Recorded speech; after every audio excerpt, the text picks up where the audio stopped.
الحمد لله كفى وسلام على عباده الذين اصطفى أما بعد فأعوذ بالله من الشيطان الرجيم بسم الله الرحمن الرحيم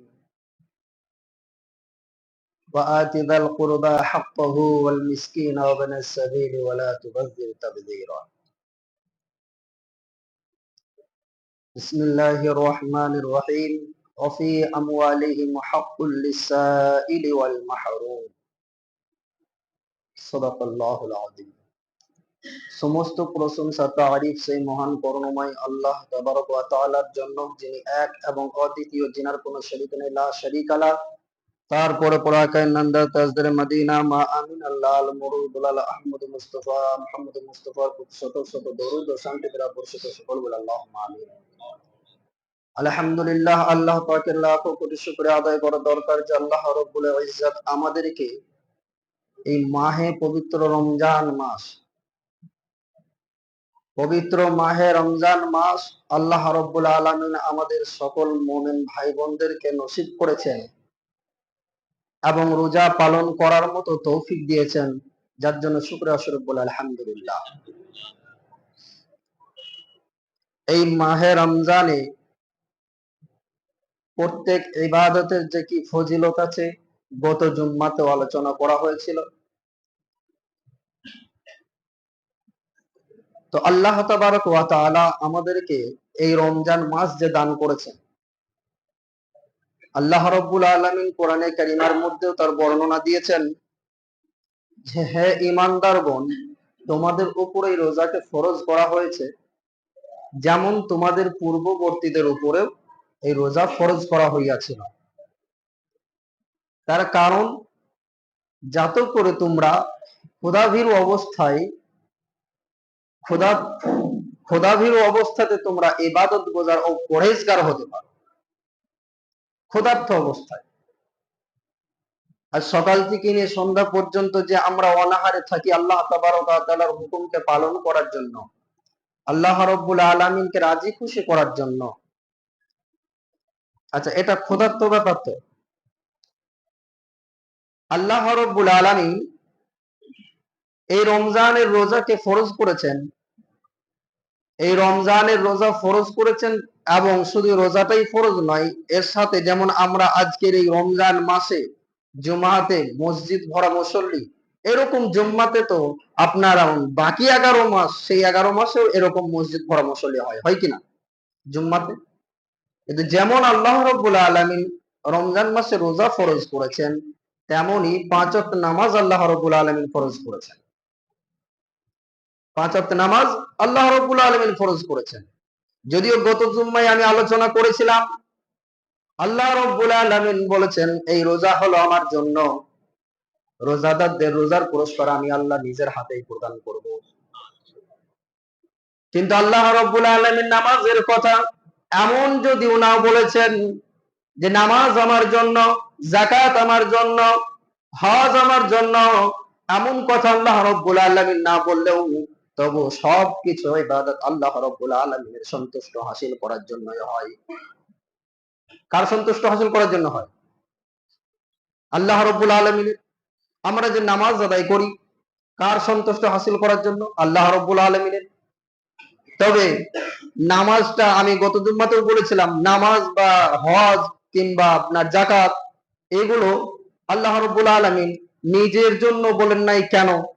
তার কারণ নামাজ, যাকাত, হজ এইগুলোর মধ্যে কিন্তু নিয়তের গড়বড়ি অনেক সময় এসে যায়, থাকে লোক দেখানির ব্যাপারও এসে যায়।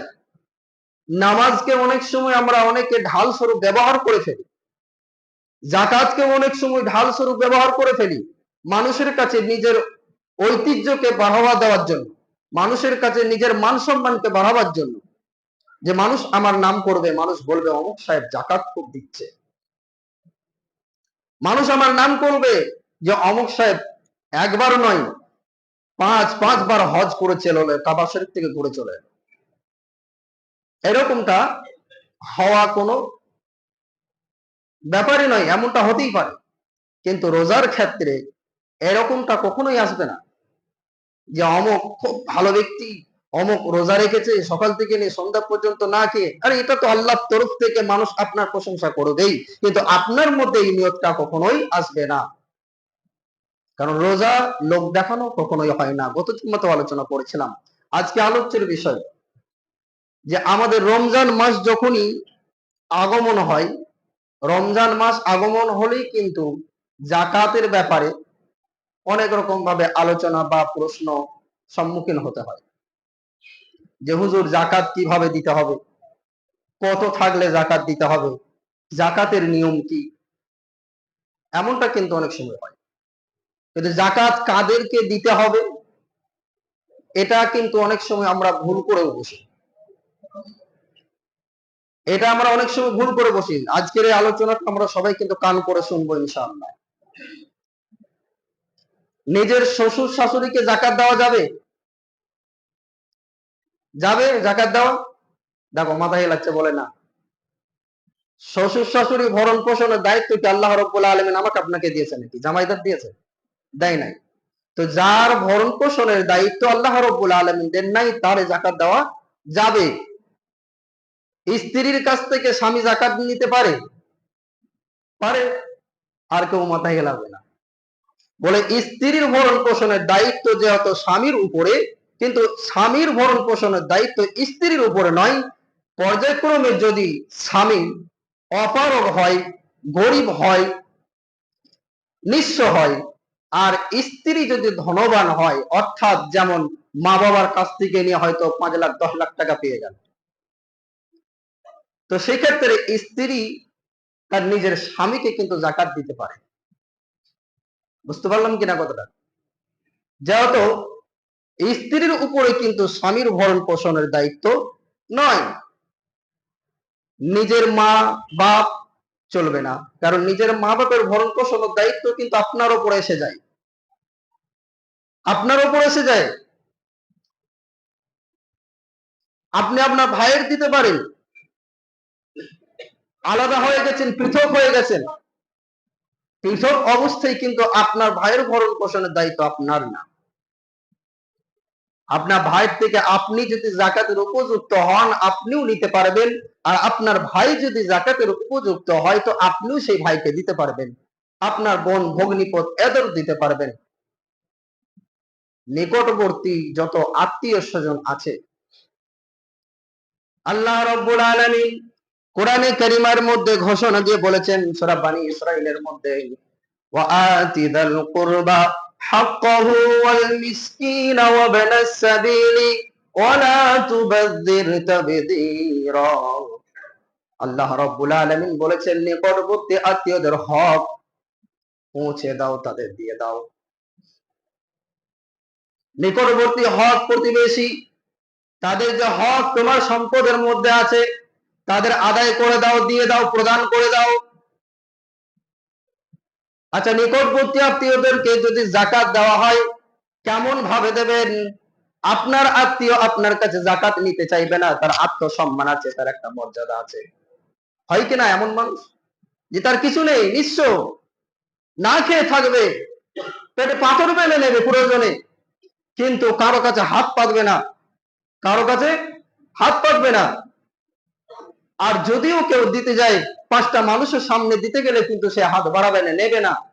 তার আত্মসম্মান আছে, তার সম্মানে লাগে যে মানুষ বলবে যে ও মানুষের কাছে হাত না পাতলে ওর দিন চলবে না, এরকম একটা অন্তরে ঠেস পৌঁছে যায়। তাহলে কেমন ভাবে দেবেন? গোপনে দিতে হবে। গোপনে। আছি আমরা এমন কোন মুসলমান ভাই যে আমরা গোপনে দান করি? আজ আমি আপনি কি করি? যদি কারো কাছে 2000 5000 টাকা যদি পেয়ে থাকি, যদি কারো কাছে আমরা 2000 5000 পেয়ে থাকি, তখন তারে কি বলি নাকি যে ফোন করে বা কোনো খবর পাঠিয়ে বলি নাকি যে তোমাকে আসতে হবে না, আমি গিয়ে নিয়ে আসবো, বা তুমি আমার কাছে এসে দিয়ে যাও, তুমি আমার কাছে এসে দিয়ে যাও? আমরা বলি নাই যে তুমি আমার কাছে এসে দিয়ে যাও। এটাই সবসময় আমাদের বলা থাকে নাকি, যে তুমি আমার কাছে টাকা নিয়েছো, আমি তোমার কাছ থেকে পাই, আমাকে দিয়ে যাও। তো ওরকম আল্লাহ রাব্বুল আলামিন ধনবানদের ধন সম্পদের ভিতরে এতিম মিসকিন গরিব দুঃখী এদেরও ধন সম্পদ ভরে রেখেছেন, যুক্ত করে রেখেছেন। অর্থাৎ আপনার আমার কাছে যাদের উপরে আল্লাহ রাব্বুল আলামিন যাকাত ফরজ করেছেন, যাকাতের সমপরিমাণ মাল দিয়েছেন, ধন দৌলত দিয়েছেন, আমরা কিন্তু তারা সবাই গরিব মিসকিন এতিম এদের কাছে কিন্তু ঋণী। বুঝতে পারলাম কিনা? গরিব মিসকিন এতিম এদের কাছে কিন্তু আমরা ঋণী। আমাদের উচিত যে আমরা আমাদের ঋণটাকে পরিশোধ করে দিয়ে আসি, তার বাড়িতে গিয়ে পৌঁছে দিয়ে আসি। কিন্তু ওটা সম্ভব হয়ে ওঠে না। প্রশ্ন উঠতে পারে যে আপনি ঠিক কথাই বলছেন, দিয়ে আসা উচিত, কিন্তু এত কোথায় খুঁজে বেড়াবো, এত তো সময়ও নেই যে লোকের বাড়ি বাড়ি গিয়ে দিয়ে আসাটা। প্রশ্ন হতে পারে। তো বলে ঠিক আছে, সেটা যদি সম্ভব হলো না, কিন্তু তোমাকে কি করতে হবে? আদবের সহিত সম্মানের সহিত সবকে ডেকে নিতে হবে। এখন ডাকার প্রয়োজন পড়ে না, মাশাআল্লাহ। এখন মাদ্রাসা, যেহেতু মাদ্রাসা যাকাত অসর ফিতরা এর বদৌলতেই চলে, নাকি চলে? তো যাকাত ফিতরা অসর মাদ্রাসার উলামাগণ আসে এবং মাদ্রাসার আদায়কারীরাও আসে। অনেক সময় আমরা কি করে, অনেক ধনবান ব্যক্তিদের মধ্যেও রাগান্বিত হয়ে অভদ্র ব্যবহার করে তাদের তাড়িয়ে দিই না, তো আবার তাড়িয়েও দিই। আল্লাহ রাব্বুল আলামিন এর হুকুম কোরআনে কারিমার মধ্যেই বলেছে, সূরা বানী ইসরাঈলের মধ্যে। যে আয়াত আমি পেশ করেছি ওয়া আতাদাল কুরবা, এর পরে দুটো আয়াতের পরে কিন্তু বর্ণনা করেছেন। কি বর্ণনা করেছেন? যে যদিও তুমি দিতে পারলে না বা দিলে না, তাদের সঙ্গে তুমি কর্কশ ভাষায় কথা বলবে না, মহব্বতের সঙ্গে, ভালোবাসার সঙ্গে, সম্মানের সহিত, আদবের সহিত তার বলো, তার বিদায় দাও, যাতে সে দুঃখ না পায়, আঘাত না পায়। বলে যাকাত কেন দেবো? আমি যে বললাম তাদের হক ঢুকে আছে। আল্লাহ রাব্বুল আলামিন সূরা যারিয়াতের মধ্যে বলেছেন, ওয়াফি আমওয়ালিহিম হাক্কুল লিসাইলি ওয়াল মাহরুম, এবং তাদের ধন সম্পদের ভিতরে অভাবগ্রস্তদের হক ঢুকিয়ে রাখা আছে। তারা যেন নিজেদের ধন সম্পদের মধ্য থেকে ওই অভাবগ্রস্তদের হকটাকে আদায় করে নেয়। অভাবগ্রস্ত এবং বঞ্চিতের কথা আল্লাহ রাব্বুল আলামিন এই আয়াতে কারিমার মধ্যে ঘোষণা দিলেন। বঞ্চিত শব্দের অর্থ আমি প্রথমেই বলে দিয়েছি, যে সমস্ত আত্মীয় স্বজন বা প্রতিবেশী নিঃস্ব হওয়ার সত্ত্বেও আত্মসম্মানের কারণে মানুষ আপনার আমার কাছে হাত পাততে পারে না, হাত ফেলাতে পারে না, চাইতে পারে না। যদি 2-5 জনের সামনে আমি আপনি যদি 2-4,000, 5,000, 200, 500 টাকা যদি তার হাতে দিতে যাই, তবু তার মান সম্মানে লাগে, নিতে চাই না। এই ব্যক্তিদেরকে বঞ্চিত ব্যক্তি বলা যায়। আপনি গোপনে দান করবেন, আত্মীয় স্বজনদেরকে দান করলে কি উপকার হয়? কত উপকার হয়? দুটো ফায়দা হয়, দুটো উপকার হয়। দুটো ফায়দা বা দুটো উপকার কি, সেটা আপনারা কি বলতে পারেন? দুটো যে ফায়দা হয় আত্মীয় স্বজনদের কাছে দান করলে, আত্মীয় স্বজনদেরকে যদি আমি যাকাতটা দিই, দুটো ফায়দা। কি কি ফায়দা সেটা আমাদের কারো জানা আছে? জানা আছে আমাদের? না, জানা নেই। দুটো ফায়দা সেটাও আমাদের জানা নেই। কি দুটো ফায়দা? সেটা বলা হচ্ছে কি, যে আপনি আত্মীয় স্বজনদেরকে দান করবেন। আত্মীয় স্বজনদেরকে দিলে কি হয়? আত্মীয়তার সম্পর্কটা বজায় থাকে। আত্মীয়তার সম্পর্ক বজায় থাকে, আত্মীয় সম্পর্ক ভালো থাকে। আর আপনি দূরবর্তী আত্মীয়দের, অর্থাৎ দূর দূরান্ত গ্রাম থেকে আসা মুসাফির, এতিম মিসকিন ভিক্ষুক যারা আসে আপনার আমার বাড়ির দরজায়, তাদেরকে দান করবেন, তাদেরকে যাকাত দেবেন, তাদেরকে দান করবেন, যাকাত দেবেন, ফিতরা দেবেন, অসর দেবেন, যাই দেবেন না কেন, তার জন্য শুধুমাত্র একটি ফায়দা হয়। একটি ফায়দা, সেটি হলো আপনি যেটা দান করেছেন তার ফজিলত বা সওয়াব পাবেন, কিন্তু তার সঙ্গে আপনার কোনো আত্মীয়তার সম্পর্ক থাকে না। আপনার বাড়ির দরজায় এসে আপনার কাছে সালাম জানিয়ে আপনার কাছে নিজের কমজোরির কথাটাকে পেশ করে, আপনি আপনার পকেট থেকে, আপনার বাড়ি থেকে জাকাতের সংরক্ষিত কিছু মাল আছে, সম্পদ আছে, বা জাকাতের সংরক্ষিত মাল অথবা আপনার অশরীর সংরক্ষিত কিছু মাল বা ফিতরার কিছু মাল বা সদাকার কিছু মাল আপনি নিয়ে এসে দিলেন, কিন্তু ওটা দেওয়ার সঙ্গে সঙ্গে যখন তার হাতে পড়ে যাবে, হাতে নেওয়ার সঙ্গে সঙ্গে আর দ্বিতীয়বার পিছন দিকে মুখখানা ফেরায় আপনার দিকে দেখবে না। দেখবে? দেখবে না। তবে আমি নিষেধ করি নাই তাদের দিতে, আমি প্রথম একটাই কথা বলেছি যে তাদের দান করলে আপনি কি লাভ পাবেন? সওয়াব পাবেন। যে সওয়াবটা আপনার পাবার, সেই সওয়াবটা আপনি পাবেন, এই একটাই লাভ হবে। আর আত্মীয় স্বজনদেরকে আপনি দিলে আপনি সওয়াব তো পাবেনই, কিন্তু আপনার আত্মীয়তা সম্পর্কটা ভালো থাকে, বজায় থাকে। আচ্ছা, আত্মীয়তা সম্পর্ক বজায় রাখা বা ভালো রাখার লাভটা কি? কারণ আল্লাহ রাব্বুল আলামিনের প্যারা হাবিব মুহাম্মদ রাসূলুল্লাহ সাল্লাল্লাহু তাআলা আলাইহি সাল্লাতু ওয়াস সালাম ওই প্রসঙ্গে হাদিস বর্ণনা করেছেন, আল মুসলিমু মান সালিমাল মুসলিমুনা মিন লিসানি ওয়া ইয়াদিহি। আল্লাহর হাবিব মুহাম্মদ রাসূলুল্লাহ সাল্লাল্লাহু আলাইহি ওয়াসাল্লাম এই আত্মীয় স্বজনের সম্পর্ক, প্রতিবেশীর সাথে সম্পর্ক ভালো রাখার বিষয়ে যেটা বলেছেন, ওই ব্যক্তি ওই পর্যন্ত পূর্ণাঙ্গ মুসলমান হতে পারবে না যে পর্যন্ত না নিজের ব্যবহারের দ্বারাই, চলার দ্বারাই, আখলাকের দ্বারাই, জবানের দ্বারাই আত্মীয় স্বজন প্রতিবেশীদেরকে খুশি করতে না পারলো। বুঝতে পারলাম কিনা? এখন আমাদের মধ্যে যেটা হয়ে থাকে, যদি এখন জিজ্ঞেস করাই যে সালাম ভাই কেমন, সালাম ভাই কেমন ব্যক্তি, ওর ব্যক্তি তো ভালো, কিন্তু এরকম এরকম অভ্যাস আছে, এরকম এরকম অভ্যাস আছে, মানে তার ব্যবহারের মধ্যে এতটাই ক্ষুব্ধ হয়ে আছে যে তার প্রশংসা, তার প্রশংসা করছে না 12টা বাজাচ্ছে, বোঝা মুশকিল আছে। বুঝতে পারলাম কিনা? যে আমরা একে অপরের প্রশংসা করি, তা সেই প্রশংসাটা কেমন করি, যারা শোনে তারা তো বোঝে না, কিন্তু যে বলে সে ঠিক বুঝতে পারে যে আমি প্রশংসা করছি না, 12টা বাজাচ্ছি। আল্লাহ রাসূল সাল্লাল্লাহু আলাইহি ওয়াসাল্লাম বলেছেন, ওই প্রতিবেশী যে নিজের আত্মীয় স্বজন প্রতিবেশীদেরকে দেখে না, লক্ষ্য রাখে না, খেয়াল করে না, কিন্তু নিজের বেলায় বিরিয়ানি, কুরমা, পোলাও যা পাচ্ছে তাই খেয়ে যাচ্ছে আরামের সঙ্গে মস্তি করে, কিন্তু তার পার্শ্ববর্তী প্রতিবেশী বা আত্মীয় স্বজন তারা খেতে পেয়েছে কিনা সেটা লক্ষ্য করে না।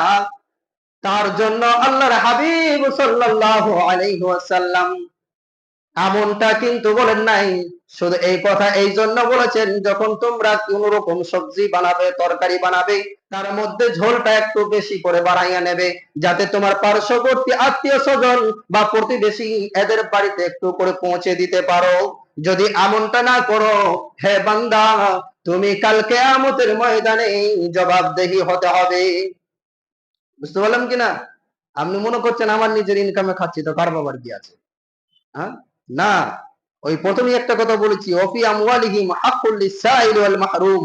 আপনার খাবারের মধ্যে আপনার পার্শ্ববর্তী প্রতিবেশী তার খাবার আপনার ঢুকে আছে, যে তার বাড়িতে চলাও চলে না, এমন সময় হতে পারে তার বাড়িতে দেখা গেল একদিন এক পিস মাংস রান্না করা দূরের কথা, মাংসের গন্ধ তার বাড়িতে পৌঁছায় কিন্তু ঢুকে না। তার জন্য আপনাকে আমাকে কাল কিয়ামতের ময়দানে জবাবদিহি করতে হবে। যাকাত কিসে নাই? জাকাত কিসে নাই? আপনারা, আমরা শুধু মনে করি যে মালের মধ্যে জাকাত আছে। হ্যাঁ, জাকাত পোশাকেরও আছে, জাকাত খাদ্যেরও আছে, জাকাত কিসের নাই? সবের আছে। আপনার পার্শ্ববর্তী আত্মীয় স্বজন, আপনার নিকটবর্তী আত্মীয় স্বজন আপনার পাশের বাড়িতে, আপনার নিজের বাড়িতেই আছে। আপনার সন্তান সন্ততির, আপনার স্ত্রী, আপনি ভালো ভালো দামি দামি পোশাক পরিধান করছেন, আর আপনার ভাই, ভাইপো, ভাতিজে, আপনার ভাইয়ের স্ত্রী, এরা ছেঁড়া ফাটা পোশাক পরে বেড়াচ্ছে। কোন বছরে একটা পোশাক হয়তো কেউ দিয়েছে, সেটা পরে বেড়াচ্ছে, আর আপনি দেখছেন, কিন্তু আপনার হিংসার শেষ নেই। আপনাদের ওই হিংসা মিটবে না কিয়ামত পর্যন্ত, যতদিন চোখ না বন্ধ হবে। তাহলে কাল কিয়ামতের ময়দানে এই পোশাকের ব্যাপারেও আপনাকে জবাবদিহি করতে হবে। আমি যে কথাগুলো আপনাদের সম্মুখে আলোচনা করছি, এমন কোন আলেম, হাফিজ, মুফতি, মুহাদ্দিস, মুফাসসির এই কথাটাকে যদি কেউ নাকার করে দিতে পারে তখনই বলবেন। এ কথা কেউ নাকার করতে পারবে না, সকলে অ্যাকসেপ্ট করবে।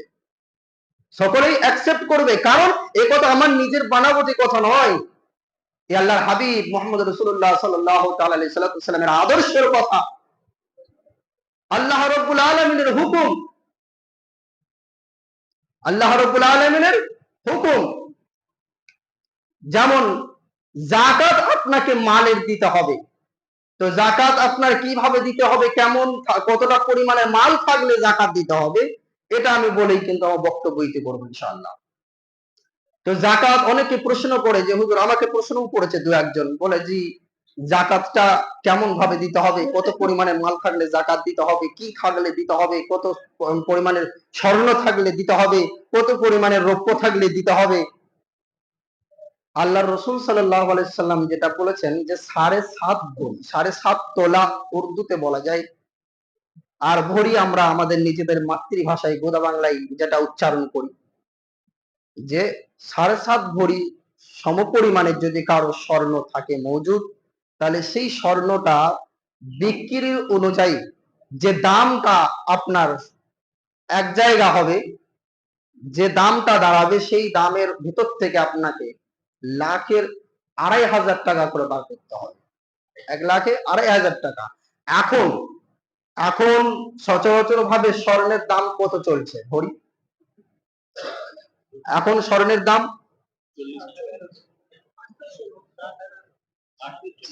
না, এখন মোটামুটি স্বর্ণের দাম বলছি ভরি, স্বর্ণের ভরি মোটামুটি 55-60 কাছাকাছি চলে যাচ্ছে।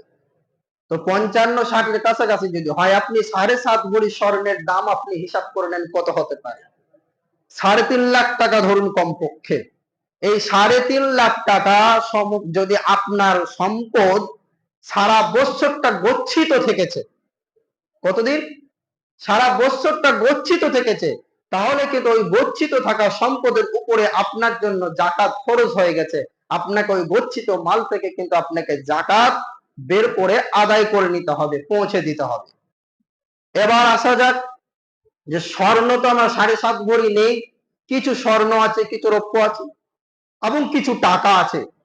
তো ওই কিছু টাকা এবং কিছু স্বর্ণ এবং যে রৌপ্য, এইগুলো সব একত্রিত করে ওই পরিমাণের যে টাকাটা হচ্ছে, ওই টাকা দিয়ে যদি 52.5 ভরি পরিমাণের যদি রূপা কেনা যায়, ওই দামের মধ্যে যে টাকাটা আমার গচ্ছিত হলো, কিছু টাকা আমার কাছে আছে এবং হয়তো 1 ভরি 1 ভরি স্বর্ণ আছে এবং 2 ভরি হয়তো রৌপ্য আছে, এই টাকাগুলো একত্রিত করে দেখা গেল যে 52.5 ভরি মানে রৌপ্য কেনা যাবে। তো বলছে তখন ওই 52.5 ভরির রূপোর সমপরিমাণ যখন মাল আপনার কাছে গচ্ছিত আছে সারা বছরটা পেরিয়ে গিয়ে, তখন ওইটা থেকে আপনার যেটুকু যাকাত আসবে, ওই যাকাতটা আপনাকে আদায় করে নিতে হবে। বুঝতে পারলাম? সকলেই বুঝতে পারলাম ইনশাআল্লাহ তাআলা। তো আমি সকলকেই একটাই আবেদন করব ভাইরা, আপনাদের নিজেদের ভালোর জন্য, যে যার যার গচ্ছিত মাল আছে, যাকাত আল্লাহ রাব্বুল আলামিন ফরজ করেছে, তারা যেন সম্মানের সহিত, আদবের সহিত, যারাই আমার আপনার বাড়ির দরজায় আসবে তাদেরকে কিছু কিছু করে সবাইকে দিয়ে নিজেকে ঋণ মুক্ত করে নেওয়া, নিজেকে ঋণ মুক্ত করে নেওয়া। আর আত্মীয় স্বজনদেরকে অবশ্যই খেয়াল রাখবেন, আত্মীয় স্বজনদেরকে কিন্তু এড়িয়ে যাবেন না, ফেলে দেবেন না। আত্মীয় স্বজনকে আপনি যখন গোপনে দেবেন, গোপনে যখন আপনি দেবেন, 5,000 নিয়ে গিয়ে দিলেন, ভাই এই টাকাটা তুই রাখ রে, ঈদের বাজার করবি, তোর সন্তান সন্ততিদেরকে একটু পোশাক আশাক করে দিবি, ক্ষীর সময় খাওয়াবি, তো সে অন্তরে প্রচন্ড পরিমাণে খুশি হবে, আর অন্তরে অন্তরে সে আল্লাহর কাছে দোয়া করবে যে আল্লাহ, আমার এই আত্মীয়কে, আমার এই ভাইকে, আমার এই চাচাকে তুমি যতদিন হায়াতে জিন্দেগি দিয়ে রেখেছো, ততদিন পর্যন্ত তার হায়াতকে তুমি যে দিয়ে রেখেছো, ততদিন পর্যন্ত তাকে সুস্থ সবল রাখো এবং তার রুজি রোজগারে বরকত দাও, তার সংসারে কোন রকমের যাতে দুর্যোগ দেখা না দেয়, তার সংসারে যাতে কোন রকমের দুর্যোগ দেখা না দেয়। এইভাবে নানান রকমের দোয়া তার অন্তর থেকে বের হতে থাকবে। আমরা যদি অন্তরের দোয়া নিতে চাই, তাহলে কিন্তু আমাদেরকে এই সমস্ত কথাগুলোর প্রতি লক্ষ্য ভেদ করতে হবে, করবো ইনশাআল্লাহ। যেমন এই রোজা মাসে রোজা আল্লাহ রাব্বুল আলামিন আমাদের উপর ফরজ করেছেন। এই রোজাটাকে যতটা গুরুত্ব দিয়ে আমরা এই রোজা পালন করছি, মসজিদের মধ্যে এসেছি, এই রোজা মাসে যেমন রোজা রেখে আমরা ফরজ নামাজগুলো আদায় করছি, আমার সকল মুসলমান ভাই ও বাপজিদের কাছে অনুরোধ, এবং পর্দার নশী মা ও বোনেরা যারা এই মাইকের আওয়াজ শুনতে পাচ্ছেন তাদের কাছে অনুরোধ, সারা বছর যতদিন আল্লাহ রাব্বুল আলামিন হায়াতে জিন্দেগি দিয়ে রেখেছেন, আমি প্রত্যেক জুম্মায় বলে থাকি, আমাদের কারো কিন্তু জানা নেই কে কখন আমরা পেরিয়ে যাব দুনিয়া থেকে। তার জন্য আমি সকলকে অনুরোধ করে বলি যে এই যে নামাজ রমজান মাস থেকে চালু করেছেন, রমজান মাস থেকে রোজার বাহানায় নামাজ চালু করেছেন, তো ইনশাআল্লাহ তাআলা মৃত্যুর আগে মুহূর্ত পর্যন্ত এই নামাজ ছাড়বেন না, এরকম মনে মনে ইরাদা করে নেন, বলেন ইনশাআল্লাহ তাআলা। ওয়া আখির দাওয়ানা আলহামদুলিল্লাহি রাব্বিল আলামিন। আসসালামু আলাইকুম ওয়া রাহমাতুল্লাহ।